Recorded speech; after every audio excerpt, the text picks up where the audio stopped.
The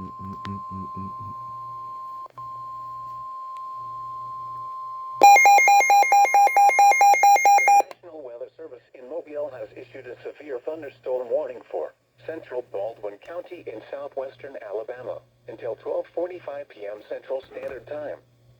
At 12:05 p.m. Central Standard Time, a severe thunderstorm was located 4 miles east of Satsuma, moving east at 25 miles per hour. Hazard, 60 miles per hour wind gusts and quarter-size hail. Source, radar indicated. Impact, hail damage to vehicles is First expected. EAS of 2026. Expect wind damage to roofs, siding, and trees.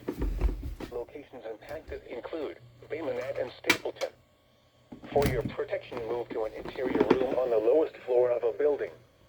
Repeating, a severe thunderstorm warning has been issued until 12:45 p.m. Central Standard Time for the following county: Baldwin, Alabama.